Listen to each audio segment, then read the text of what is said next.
Hello दोस्तों, आज हम लोग कन्वेंशनल लोगों का जो टैप चेंजर कंट्रोल सर्किट है वो देख लेंगे, जिसको हम लोग एसएमजीआर कंट्रोल सर्किट भी बोलता है। तो इस सर्किट में देखिए नीचे में 6 ब्रांच है। तो ये 6 ब्रांच कौन कौन है? पहले है EVPHGR, उसके बाद Q51, VE2, VE1, Q52 and Q46। तो ये 6 ब्रांच का अलग अलग काम है। तो पहले है EVPHGR। तो EVPHGR हम लोग जानते हैं, जो टैप चेंजर व ग्रेजुएटर रहता है तो GR ड्रम के पास में एक GR का पंप रहता है, जिसको हम लोग PHGR बोलता है। तो उसका इलेक्ट्रोवाल्व हो गया ये EVPHGR। उसके बाद देखिए Q51।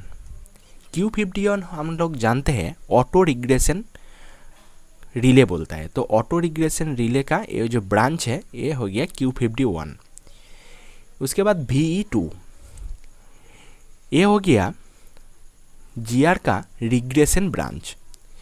ये VE2 एनर्जाइज होने से क्या करता है, हम लोग नॉच रिग्रेस होता है, नॉच घटता है। और उसके बाद हो गया VE1, ये क्या करता है ना, GR को प्रोग्रेस करता है, तो ये प्रोग्रेशन ब्रांच हो गया।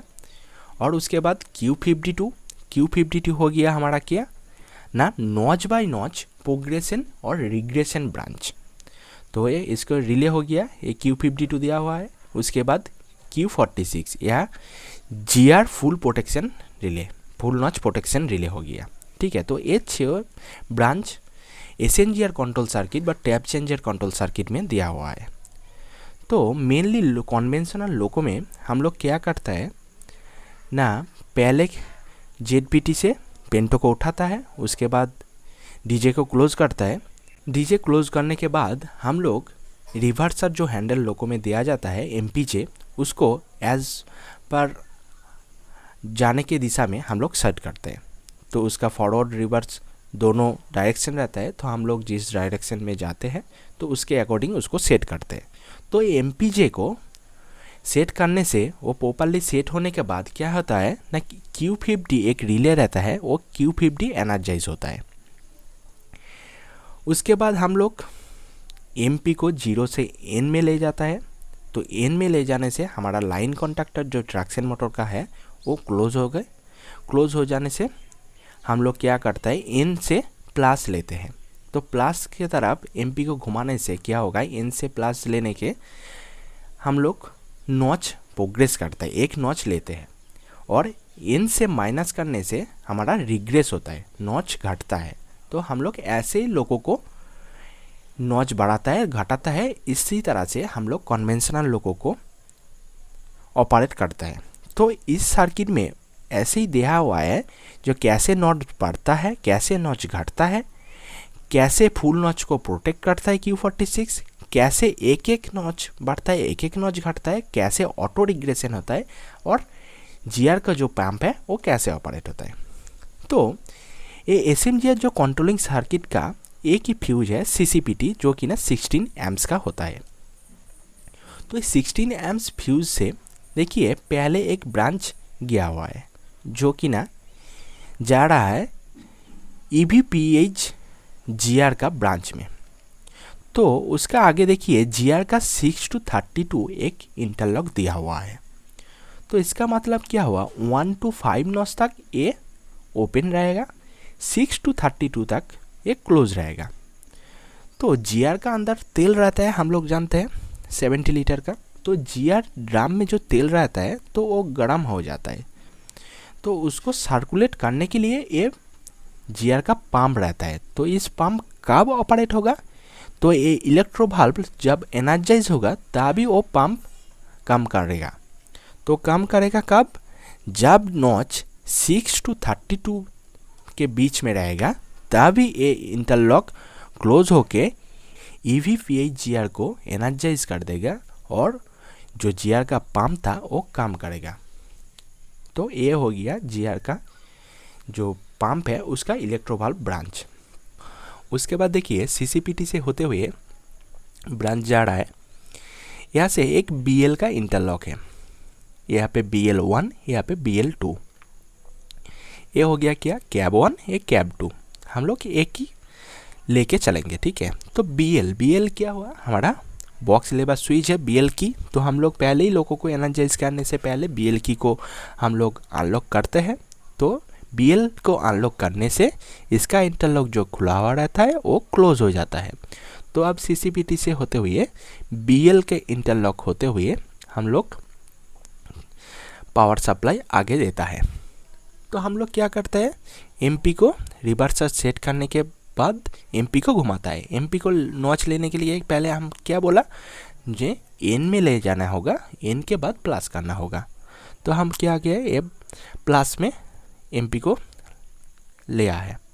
तो MP का प्लस इंटरलॉक यहाँ पे दिया हुआ है, देखिए। तो प्लस में लिया हुआ है। तो पावर सप्लाई अब MP का प्लस जो इंटरलॉक यहाँ पे दिया हुआ है ये V1 ब्रांच में। तो V1 क्या करता है, नॉच प्रोग्रेस करता है, और नॉच प्रोग्रेशन ब्रांच है, ये इलेक्ट्रो वाल्व हो गया। दोनों V1 एंड V2 दोनों इलेक्ट्रो वाल्व का हो गया। तो V1 एनर्जाइज हो जाने से जो SMGR जो शाफ्ट रहता है उसको एक बार एंड क्लॉकवाइज घुमाता है, ठीक है। V1 क्लॉकवाइज घुमाता है एंड V2 एंटी क्लॉकवाइज घुमाता है। तो क्लॉकवाइज घुमाने से क्या होगा, नॉच बढ़ेगा, और एक बार एंटी क्लॉकवाइज घुमाने से नॉच घटेगा, एक नॉच, ठीक है। तो MP का प्लस इंटरलॉक जब अनलॉक दिया है तो इसका इंटरलॉक यहाँ पे क्लोज हो जाएगा। क्लोज हो जाने से वो आगे जाएगा। आगे जाने के बाद देखिए यहाँ पे Q52 का नॉर्मली क्लोज इंटरलॉक दिया हुआ है। उसके बाद Q51 का भी नॉर्मली क्लोज इंटरलॉक दिया हुआ है। उसके बाद देखिए Q50 का नॉर्मली ओपन इंटरलॉक है। तो हम लोग आगे ही बोला है जो Q50 रिवर्स सेट करने से वो एनर्जाइज हो जाता है। तो इसका इंटरलॉक अब क्या होगा, क्लोज हो जाएगा। तो पावर सप्लाई थ्रू ऐसे होते हुए यहाँ तक चला जाएगा। तो यहाँ पे देखिए ZSMGR 6 o'clock पोजीशन, हम लोग जानते हैं कॉरिडोर 2 में SMGR का जो शाफ्ट रहता है उसके ZSMGR हैंडल रहता है। तो ये ZSMGR का नॉर्मल पोजीशन होता है वो हैंडल 6 o'clock पोजीशन में रहना चाहिए, ठीक है। तो वो 6 o'clock पोजीशन में जब हैंडल रहेगा तो उसका इंटरलॉक क्लोज में रहेगा। और उसके बाद GR का 0 to 31 तक एक इंटरलॉक दिया हुआ है। देखिए यहाँ पे किंतु 0 to 31 तक है, ठीक है। 31 तक ही तो होगा ना, 31 के बाद ही तो 32 लास्ट है। तो 31 तक यह का इंटरलॉक दिया हुआ है। उसके बाद V1 को एनर्जाइज कर देगा। तो V1 एनर्जाइज हो जाने से हमारा नॉच बढ़ेगा, नॉच प्रोग्रेस होगा। बट इसके साथ ही देखिए पावर सप्लाई इस Q50 ब्रांच को भी प्लस इंटरलॉक के माध्यम से मिलेगा। यहाँ पे MP का प्लस इंटरलॉक दिया हुआ है। तो इसमें भी क्या होगा, ये इंटरलॉक क्लोज हो जाएगा। क्लोज हो जाने से क्या होगा, इसके आगे दो रास्ता है। बट Q52 अभी तक एनर्जाइज नहीं हुआ, इसीलिए इसका जो Q52 का जो ऊपर में जो इंटरलॉक है वो ओपन है। तो इस तरफ से तो नहीं जा सकता है, तो ये इस तरफ से जाएगा। और SMGR close in between notch में वो जो इंटरलॉक है उसके माध्यम से वो जाएगा Q52। यहाँ पे तो क्लोज इंटरलॉक है, तो क्लोज इंटरलॉक से माध्यम से वो Q50 को एनर्जाइज कर देगा। Q52 एनर्जाइज कर देने से उसका इंटरलॉक जहाँ जहाँ पे है वो ओपन क्लोज होगा। तो यहाँ पे ओपन था वो क्लोज हो जाएगा, यहाँ पे क्लोज था वो ओपन हो जाएगा। तो क्या होगा, अब पावर सप्लाई अब Q52 क्लोज हो गया, Q46 नॉर्मली क्लोज ही है। उसके बाद Q52 का इंटरलॉक खुल गया है। तो RQ50 से होते हुए Q52 का एनर्जाइज करके रखेगा। तो अब Q52 एनर्जाइज हो गया। बट देखिए V1 ब्रांच में भी Q52 का एक इंटरलॉक दिया हुआ है जो कि ना नॉर्मली क्लोज था। अब Q52 एनर्जाइज हो गया तो इसका इंटरलॉक खुल जाएगा। इसका इंटरलॉक खुल जाने से क्या होगा, V1 डी एनर्जाइज हो जाएगा। तो V1 डी एनर्जाइज हो जाने से क्या होगा, नॉच तो नहीं बढ़ेगा। तो MP को N से प्लस में ले जाने के बाद हम लोग क्या करता है, V1 को एनर्जाइज करता है। उसके साथ ही क्या होता है, Q50 भी एनर्जाइज हो जाता है। तो एक नॉच जाने के बाद वो Q52 इसको इंटरलॉक खोल दे के क्या करेगा, V1 को डी एनर्जाइज कर देगा, तो फर्दर प्रोग्रेशन नहीं होगा, एक ही नॉच बढ़ेगा, 1 2 3 करके ऐसे एमपी को एन में लेके प्लस में रख देने से भी क्या होगा, एक ही नॉच ही बढ़ेगा। और दोबारा नॉच लेने के लिए क्या होगा, एन को एमपी को एन में ले आना होगा, तो फिर से प्लस में ले जाना होगा, तो फिर से वो क्या होगा, V1 को पहले एनर्जाइज करेगा, उसके बाद Q52 एनर्जाइज होगा, इसका इंटरलॉक खुल जाएगा और एक नॉच बढ़ेगा। ऐसे ही क्या करता है ना, 1 से 32 तक हम लोग नॉच बढ़ा सकते हैं। ऐसे नहीं जो प्लस में हम लोग एमपी को पकड़ के रख देंगे तो 1 2 32 तक चला जाएगा, ऐसे नहीं, वो 1 2 तक के एक एक करके बढ़ेगा, क्योंकि एक Q52 है क्या ना, नॉच बाय नॉच और notch by notch progression regression करता है, एक एक नॉच करके बढ़ाता है घटाता है, ठीक है। तो ये हो गया हम लोग एमपी को एन में रखने से, एमपी को एन से प्लस में रखने से वो कैसे नॉच बढ़ा रहा है, ठीक है। तो ये V1 ब्रांच हो गया जीआर का प्रोग्रेशन ब्रांच। बट अब रिग्रेस करना है तो V2 को एनर्जाइज करना होगा, तो V2 एनर्जाइज कब होगा, एमपी को एन से क्या करना होगा, माइनस में ले आना होगा। तो माइनस में ले आने से देखिए यहाँ पे माइनस का ये इसकी इंटरलॉक दिया हुआ है, तो माइनस का इंटरलॉक से इसका इंटरलॉक क्लोज होगा एमपी का, तो पावर सप्लाई आगे जाएगा। यहाँ पे भी दिया हुआ है Q52 का नॉर्मली क्लोज इंटरलॉक, Q51 का नॉर्मली क्लोज इंटरलॉक, Q50 अब तो रिवर्स सेट हुआ है, तो इसका इंटरलॉक क्लोज हो जाएगा। और JDCM 6 o'clock पोजीशन में सेट हुआ है, तो उसका भी इंटरलॉक क्लोज में रहेगा। और जीआर का 30 to 1 तक एक इंटरलॉक दिया हुआ है और V2 को एनर्जाइज कर देगा, तो V2 एनर्जाइज हो जाने से क्या होगा, रिग्रेस होगा। बट यहाँ पे भी सेम कंडीशन आता है, ये माइनस में एमपी को पकड़ के रख देने से क्या 32 से 0 आ जाएगा, एमपी को माइनस में रख देने से देखिए ये V2 तो एनर्जाइज हो गया, उसके साथ Q52 ब्रांच में भी माइनस का इंटरलॉक दिया हुआ है, तो माइनस का इंटरलॉक भी जब रहेगा तो इसके एमपी का इंटरलॉक क्लोज होगा। ये दो कंडीशन में क्लोज होगा, एक प्लस में क्लोज होगा, एक माइनस में क्लोज होगा। तो माइनस में भी क्लोज होगा, तो ऐसे ही पावर सप्लाई पहले इस तरफ से होके Q50 से होते हुए Q50 को एनर्जाइज कर देगा। जब Q50 एनर्जाइज हो जाएगा तो अब ये इंटरलॉक क्लोज होगा, तो पावर सप्लाई ऐसे होते हुए Q52 होते हुए Q52 को मेंटेन करेगा और Q52 को एनर्जाइज रखेगा। बट Q52 एनर्जाइज हो गया तो V2 ब्रांच में जो Q52 का क्लोज इंटरलॉक था वो खुल जाएगा, और खुल जाने से V2 एनर्जाइज था वो डी एनर्जाइज हो जाएगा। तो डी एनर्जाइज हो जाने से वो फर्दर रिग्रेशन नहीं कर पाएगा। तो जैसे प्रोग्रेस हो रहा था एक एक करके, ऐसे ही एमपी को माइनस ले लेके हम लोग रिग्रेस करता है। तो फर्दर रिग्रेस करने के लिए हम लोग को एमपी को पहले माइनस से एन में ले जाना होगा, उसके बाद फिर से माइनस में ले आना होगा। तो क्या होगा, ऐसे ही क्या होगा, एक नॉच रिग्रेस होगा। बट मान लीजिए एमपी ख़राब हो गया, तो एमपी से प्रोग्रेस रिग्रेस हम लोग नहीं कर सकते हैं, तो हम लोग को लोगों के एक स्विच दिया रहता है जो कि ना ईसी ऑपरेशन करने के लिए वो बीपीपी एंड बीपीआर। बीपीपी हो गया हमारा push button switch for progression and BPR हो गया push button for switch for regression. तो ये EC operation emergency electrical control हम लोग कब यूज़ करते हैं ना, एमपी जब ख़राब हो जाता है। बट उसको यूज़ करने से पहले हम लोग को एमपी को एन में रखना होगा, क्योंकि हम लोग जानते हैं एमपी का एन में रखने से हमारा ट्रैक्शन मोटर का जो लाइन कॉन्टैक्टर है वो क्लोज में होता है। 0 में रखने से ट्रैक्शन मोटर का हम लोग जो लाइन कॉन्टैक्टर है वो क्लोज नहीं होगा। तो एमपी को एन में रखने से क्या हुआ, एमपी का जो इंटरलॉक था यहाँ पे क्लोज हुआ। ये ईसी ब्रांच का है, ठीक है। तो ईसी कैसे ऑपरेट होता है, उससे कैसे प्रोग्रेस होता है, कैसे रिग्रेस होता है वो देख लेते हैं। तो क्या किया, हमारा एमपी ख़राब हो गया तो एमपी को एन में रख दिया है, तो इंटरलॉक क्लोज हो गया। अब यहाँ पे देखिए ZSMS करके लिखा हुआ है। ZSMS एक स्विच है जो कि ना हम लोग MP यूज़ कर रहे हैं ना EC यूज़ कर रहे हैं, इसके अकॉर्डिंग सेट करना पड़ता है।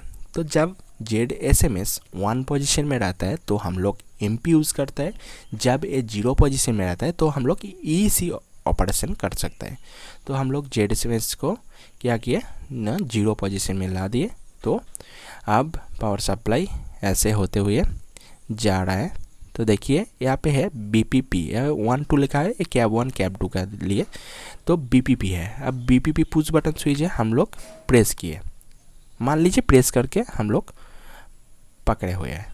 तो पावर सप्लाई ऐसे जाएगा, ऐसे जाके हमारा एक तरफ से VU1 को मिलेगा और एक VS13 डायोड के जरिए से हम लोग को Q52 को मिलेगा। Q50 जैसे पहले इस तरह से होते हुए जाएगा, उसके बाद ये जब एनर्जाइज हो जाएगा उसके ऐसे होते हुए RQ52 से होते हुए Q52 को मिलेगा।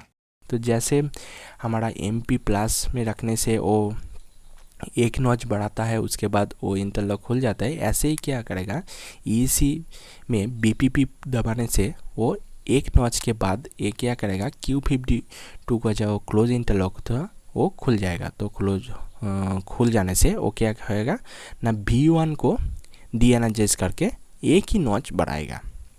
तो BPP को हम लोग लॉन्ग प्रेस करने से भी हम लोग का लोको में एक ही नॉच बढ़ेगा। दोबारा नॉच लेने के लिए हमको BPP को छोड़ के दोबारा प्रेस करना होगा। बट देखिए रिग्रेस करने के लिए जो पुश बटन है BPR, वो BPR का इंटरलॉक दबाने से क्लोज होगा।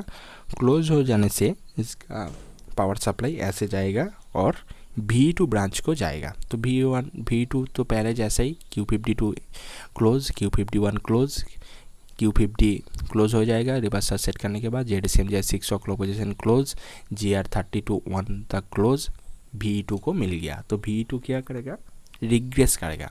बट देखिए BPPR से कोई भी सप्लाई Q52 को नहीं दिया गया है, ठीक है। तो नहीं दिया गया है, इसीलिए क्या करेगा इसका इंटरलॉक का खोलने का ऑप्शन नहीं है BPR दबाने से। तो क्या करेगा हम लोग BPR लॉन्ग प्रेस करने से वो एक एक करके नॉच घटता ही रहेगा, क्योंकि इसका notch by notch progression regression जो रिले है उसका सप्लाई नहीं दिया गया है BPR से। तो हम लोग प्रोग्रेशन BPP से करने के टाइम एक एक करके ही बढ़ा सकता है, बट रिग्रेस करने के टाइम हम लोग लॉन्ग प्रेस करके क्या कर सकता है ना 32 तक 1 तक हम लोग एक बार प्रेस करके रखने से वो एक एक करके चलाएगा, क्योंकि यह कंटिन्यू V2 को एनर्जाइज करके रखेगा। और इलेक्ट्रोबल्ब क्या करेगा वो SNGR शैफ्ट को एंटी क्लॉकवाइज घुमाता ही रहेगा और GR घटता रहेगा। तो ऐसे हो गया क्या ना EC ऑपरेशन। अब देखिए CCPT से एक सप्लाई जा रहा है यहाँ पे QBCD, हमारा लोको में VCD रहता है। तो VCD जब एक्चुएट हो जाता है तो QBCD क्या होता है एनर्जाइज होता है। तो QBCD एनर्जाइज हो जाने से क्या होगा इसका इंटरलॉक यहाँ पे क्लोज हो जाएगा। क्लोज हो जाने से ये भी पावर सप्लाई V2 को देगा। तो V2 को यहाँ पे देखिए यहाँ पे भी Q50 का कोई भी ऑप्शन नहीं है जाने का, तो ये क्या रहेगा ऑटो रिग्रेशन कर देगा। V2 जब सिर्फ V2 एनर्जाइज होगा तो ऑटो रिग्रेशन होगा, और V2 के साथ Q52 भी एनर्जाइज होगा तो एक एक करके रिग्रेस होगा। तो VCD एक्चुएट हो जाने से हमारा क्या हुआ पावर सप्लाई V2 को मिला और V2 हमारा कंटिन्यू एनर्जाइज में रख के हमारा नॉच रिग्रेस कर देगा, ऑटो रिग्रेशन कर देगा। अब देखिए यहाँ पे और एक इंटरलॉक दिया हुआ है Q51 के बगल में, ये भी Q51 का भी इंटरलॉक है। तो Q51 हम लोग जानते हैं क्या ऑटो रिग्रेशन डिले है, वो कब कब एनर्जाइज होता है यहाँ पे दिया गया है। तो पावर सप्लाई देखिए यहाँ पे QRS 2 दिया हुआ है। तो QRS जब BP प्रेशर 2.8 से घट जाता है तब QRS डी एनर्जाइज होता है। तो QRS डी एनर्जाइज हो जाने से उसका जो क्लोज इंटरलॉक है, नॉर्मली क्लोज इंटरलॉक क्लोज होके Q51 को एनर्जाइज कर देता है। तो Q51 एनर्जाइज हो जाने से क्या होगा Q51 यहाँ पे जो क्लोज था वो ओपन हो जाएगा। तो इस तरफ से पावर सप्लाई नहीं जाएगा, बट उसका जो पैरेलल में Q51 का इंटरलॉक है वो ओपन था, वो अब क्लोज हो जाएगा। यहाँ से होते हुए Q51 से होते हुए Q50 से होते हुए हमारा V2 को जाएगा और ऑटो रिग्रेशन होगा। तो Q51 एनर्जाइज हो जाने से हमारा क्या होगा, V2 एनर्जाइज होगा। कैसे ना, ए इंटरलॉक क्लोज होगा, ए इंटरलॉक ओपन होगा, तो डायरेक्ट यहाँ से ही V2 को जाएगा और V2 एनर्जाइज होके हमारा ऑटो रिग्रेशन करेगा। और क्या कारण से Q51 एनर्जाइज होगा, देखिए Q48 हम लोग क्या जानते हैं ना, जब current differential relay QD1 and 2 लोगों में रहता है तो वो जब एनर्जाइज हो जाता है वो Q48 को भी एनर्जाइज कर देता है। तो Q48 जब एनर्जाइज होता है तब क्या होता है, इसका इंटरलॉक क्लोज होकर Q51 को एनर्जाइज कर देगा। Q20 ट्रैक्शन मोटर का ओवर वोल्टेज रिले है, जब ट्रैक्शन मोटर ज़्यादा वोल्टेज जा रहा है तो क्या करता है, Q20 उसको प्रोटेक्ट करता है। तो Q20 जब हाई वोल्टेज चला जाता है ट्रैक्शन मोटर में तो वो एनर्जाइज होके उसका इंटरलॉक क्लोज हो जाएगा और क्लोज हो जाने से Q51 को एनर्जाइज कर देगा। PR2 हो गया हमारा फ्लैशर लाइट का। तो जब वो एनर्जाइज होगा, बीपी प्रेशर 4.4 kg से बिलो ड्रॉप हो जाएगा जो विदाउट A9। मान लीजिए फ्लैशर लाइट कोई लीकेज हो गया बा हमारा डिरेलमेंट हो गया तो फ्लैशर लाइट जलता है, तो जब 4.4 kg का बिलो में हो जाता है प्रेशर तब वो उसका इंटरलॉक वहाँ पे लग जाता है और Q51 को एनर्जाइज कर देता है। और यहाँ पे देखिए जो रू माउंटेड DBR है उसका GR का 16 to 32 नॉच का एक इंटरलॉक दिया है एंड CTF1 का ब्रेकिंग इंटरलॉक दिया है। और RB लेते समय, रियोस्टेटिंग ब्रेकिंग लेते समय CTF ठीक ठाक सेट नहीं हुआ प्रॉपर, तो ऐसा क्या होगा इसका ब्रेकिंग इंटरलॉक यहाँ पर लग जाने से एक Q51 को एनर्जाइज करके ऑटो रिग्रेशन कर देगा। ठीक है, तो Q51 एनर्जाइज हो जाने से इस कारण से क्या होगा, Q51 एनर्जाइज होगा तो Q51 एनर्जाइज हो जाने से V2 को एनर्जाइज करेगा और ऑटो रिग्रेशन हो जाएगा। उसके बाद देखिए Q50 का पैरेलल में भी Q50 का और भी क्लोज इंटरलॉक दिया हुआ है। यहाँ पे तो नॉर्मली था, तो मान लीजिए हम लोग पहले जो रिवर्सर को ऑपरेट कर रहे हैं फॉरवर्ड और रिवर्स एज पर अकॉर्डिंग हमारा सिचुएशन, हम लोगों को जिस तरफ हम लोग ले जाएंगे उसके अकॉर्डिंग हम लोग सेट करेंगे। तो Q50 एनर्जाइज होना चाहिए। मान लीजिए रिवर्सर हम लोग सेट किए बट Q50 हमारा एनर्जाइज नहीं हुआ, बट मान लीजिए हमारा रिवर्सर ठीक ठाक पोजीशन CTF J1 J2 ठीक ठाक प्रॉपर पोजीशन में नहीं गया है, तो क्या होगा, Q50 हमारा एनर्जाइज नहीं होगा। तो Q50 नहीं एनर्जाइज होने जाने से इसका इंटरलॉक तो यहाँ पे ओपन ही रहेगा, बट यहाँ पे नॉर्मली क्लोज इंटरलॉक दिया हुआ है। तो क्लोज इंटरलॉक से माध्यम से वो V2 को जाएगा एंड V2 ऑटो रिग्रेशन कर देगा। तो ये हो गया हमारा V2 ऑटो रिग्रेशन कर देता है। किस कारण से, हमारा जब Q51 एनर्जाइज होता है और जब ये CTF ब्रेकिंग में, और Q50 हमारा जब प्रॉपर्ली सेट नहीं होता है और QBCD जब VCD एक्चुएट होता है, इस कारण में हमारा V2 को एनर्जाइज करता है। और हो गया क्या, EC ऑपरेशन हम लोग जब BPR को लॉन्ग प्रेस करता है तब भी वो ऑटो रिग्रेशन करता है, बट MP को प्लस माइनस करने से हम लोग क्या एक ही करके क्या कर सकते हैं ना, नॉच बढ़ा सकते हैं घटा सकते हैं। बट मान लीजिए MP को हम लोग नॉच में लिया है, 1 2 4 करके नॉच में है, बट अचानक हम लोग MP को 0 में कर दिए। तो 0 में कर देने से क्या होगा, इसका इंटरलॉक क्लोज होगा, क्लोज हो जाने से इसका भी ऑटो रिग्रेशन कर देगा। अब यहाँ पे देखिए Q46 एक रिले है, ब्रांच है जो कि ना GR का फुल नॉच प्रोटेक्शन रिले है। तो हम लोग नॉच लेते समय यहाँ पे क्या बोला, जो अचानक हम लोग GR को 0 में ला दिया है। तो GR का 0 में ला देने से इसका इंटरलॉक क्लोज होगा। इस पर देखिए भैया GR का 1 to 32 का एक इंटरलॉक दिया हुआ है। उसके बाद SMGR open in between notch, उसके बाद Q46 का normally close interlock, ZSMGR 6 o'clock position का इंटरलॉक से माध्यम से Q46 जाएगा। बट देखिए यहाँ पे ओपन इंटरलॉक है। अब 0 में MP को ले जाने से के बाद भी एक Q46 तब तक एनर्जाइज नहीं होगा जब तक कोई भी नॉच में हमारा GR स्टकअप ना हो जाए। मान लीजिए हम लोग GR नॉच में है तो 0 में ला देने से एक एक करके घट रहे तब तो ठीक है, बट कोई भी नॉच में GR अटक जाने से इसका इंटरलॉक क्लोज होके एक Q46 को एनर्जाइज कर देगा। Q46 एनर्जाइज हो जाने से हमारा प्रोटेक्ट करता है लोगों को, GR फुल नॉच प्रोटेक्शन दिले। तो Q46 एनर्जाइज होने से हमारा डीजे सर्किट में जो Q118 के ब्रांच में Q46 का इंटरलॉक है वो खुल जाने से हमारा डीजे ओपन हो जाएगा। तो ये हो गया हमारा कन्वेंशनल लोगों का modified tap changer control circuit और SMGR सर्किट। तो SMGR सर्किट में जो SMGR शैफ्ट रहता है वो जो V1 से प्रोग्रेस हो रहा है एंड V2 में रिग्रेस हो रहा है वो 3 to 3.5 प्रेशर लेके वो घुमाता है। ठीक है, इलेक्ट्रोवाल्व क्या करता है, वो हवा छोड़ता है। ठीक है, हवा का प्रेशर से भी वो घूमता है।